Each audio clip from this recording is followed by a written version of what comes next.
How you doing, guys? Professor EDC with another BLADE-OSOPHY Sunday. And today, well, we have another very interesting topic. Today we're going to talk about the past and being stuck.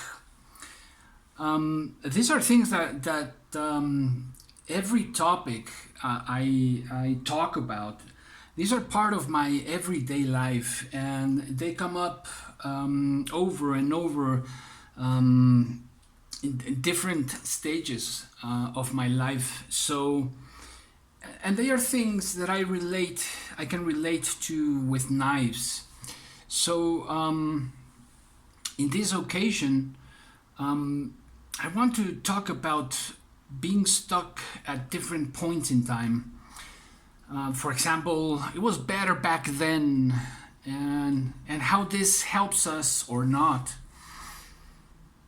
In matters of knives, when we take a look at our blades, and we take an old model like this Buck 110, pretty heavy, gorgeous, really love it, in a good steel. In its time, it was one of or the best steel when it recently was started to being sold. And you know, it's ergonomic. Heck yeah, still up to this date, up to this day, it is still ergonomic. And just love the materials, brass and this wood. I forgot right now the name, but and a very secure backlock. You know, this knife was used for everything. It was an EDC, and when EDC didn't exist as such, but it was something that it was really used back in the day. And but if I was to just stay in the past and say the past is way better, or was better than the present, I would be denying the rest of these blades right here. And I'm going to relate directly with the cold steel Recon1 because of the blade shape, and you know, it kind of, if I want to really look at it, you know, it's I kind of want to see it as an evolution of the Buck 110. You got the midlock, which is, well, you know, it's a backlock, it's a midlock, but it's a triad lock. So you have a very secure and strong locking mechanism. And then you have this wonderful clip point, right? A very versatile knife, very versatile, same as the Buck. But in a way, it's this led the way for this one to come. If we had gotten just stuck in the past, and this is difficult for me because I'm a person who romanticizes certain periods of my life, certain moments in the past, as we all do, or maybe a lot of us do. When we romanticize that wonderful childhood we had, and if we really have a good hard look at it, it wasn't all that wonderful. Yeah, it was good, it was better than others, and we can argue a lot, but life is full of ups and downs for adults and children. Life is full of laughter and tears. It doesn't matter the age. It doesn't matter if it's present, past, or future. It will continue to be that way. That is the nature of life. But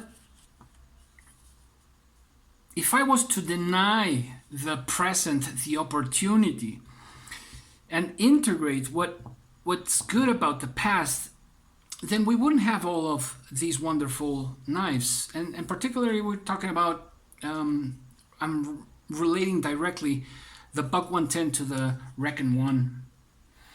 And God, it's such a darn good knife, isn't it?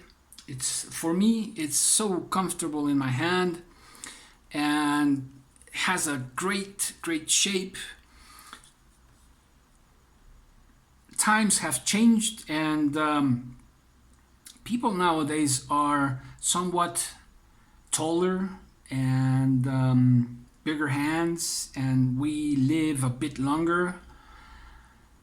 So, you know, this has adapted to modern times, inspired by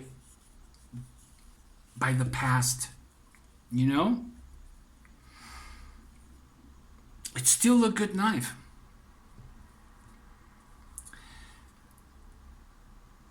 But we evolved, and we let ourselves evolve. Now not always is the case, because I'm kind of how can I put it? We're going to touch the subject of hinderers. This is a Gen 4 XM18 3.5. This is a Gen 6 XM18 3.5. No choil flipper and choil no flipper. Spanto and spear point. Both wonderful. I find the same defect or flaw in both of them, but at the same time,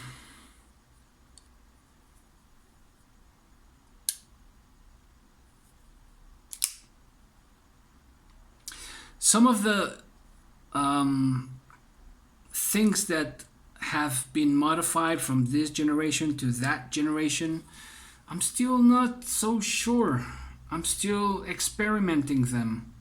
You know, the steel insert, the tri-way,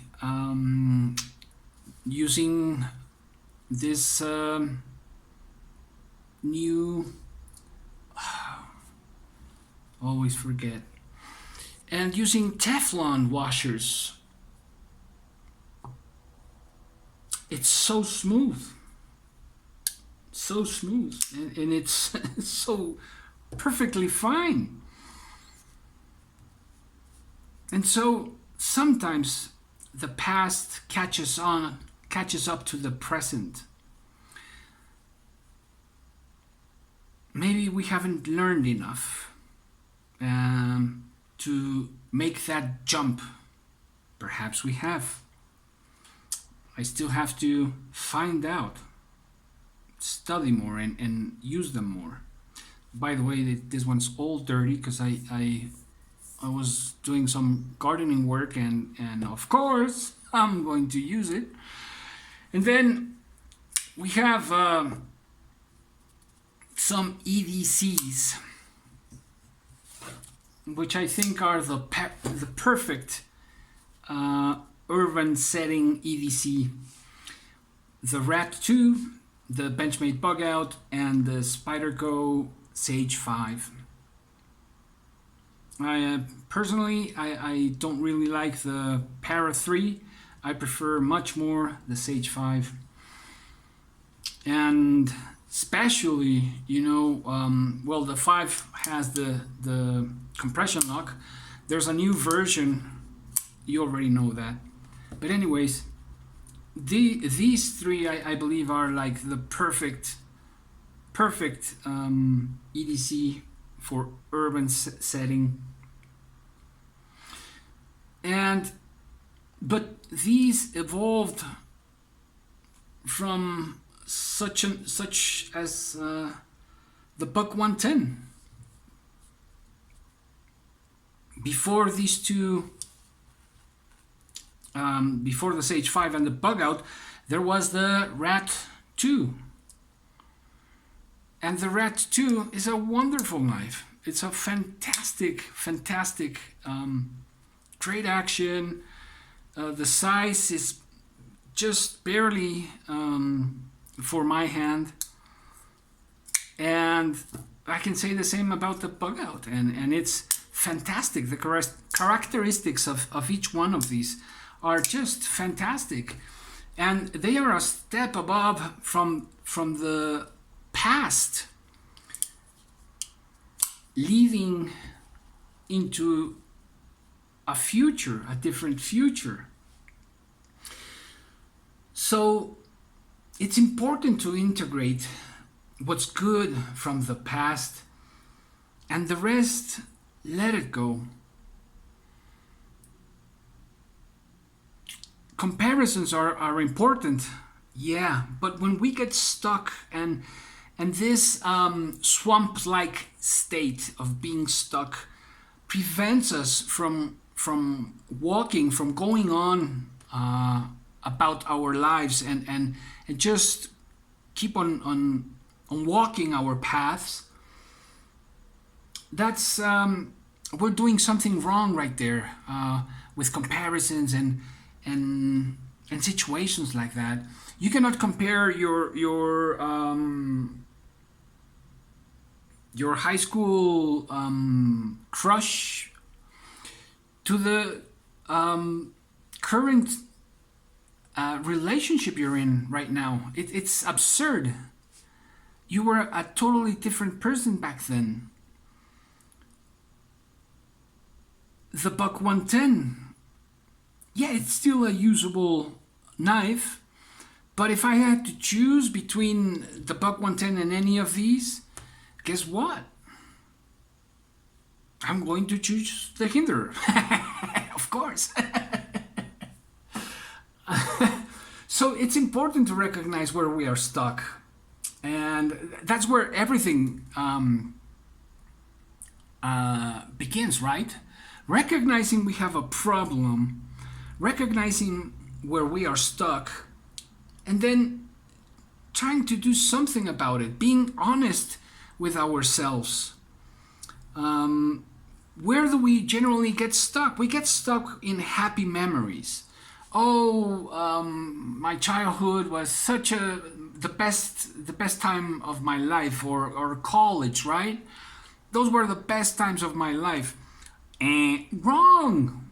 If you really analyze it, you'll see that you had, or we had, great times back then, but overall, memory is very tricky because it's selective, and it selects certain memories we might want to remember. And then there is also traumas, because we get also stuck in situations of great anger or guilt and shame and fear, you know. And these emotions, these situations, just swamp our lives. They lead us nowhere, and it's like having a energy escape from our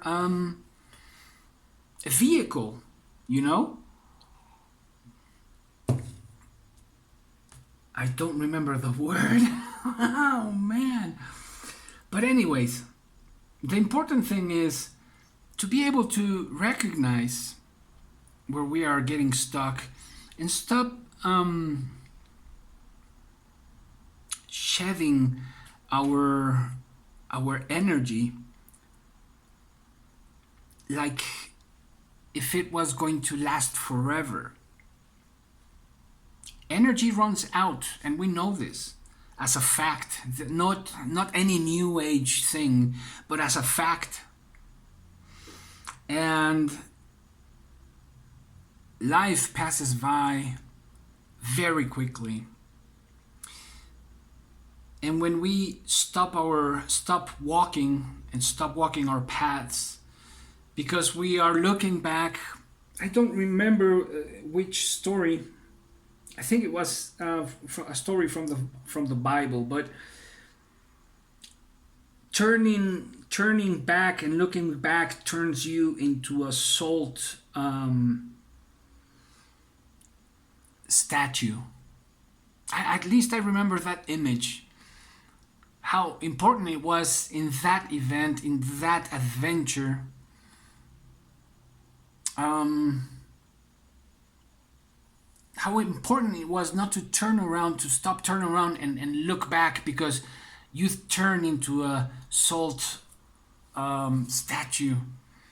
And it is sometimes like that, isn't it? And we have to keep on going and taking the best from what once was, and integrating, and that's when we can see all these wonderful designers making such fantastic things. And not all of them, of course, but I am starting to see a whole lot of other proposals, creative proposals from a lot of people. So, to wrap this up, I'd like to say a phrase that my best friend told me. And, well, we were having a cup of coffee, and it just blew me away, because it's such a good phrase, and this is all hers, not any of mine. But she said, and she said it as an advice to me: some dreams give life and inspiration, some just bury you. I hope you have a wonderful week and think a little bit about what we discuss here, and let me know in your comments. Okay? Professor EDC out.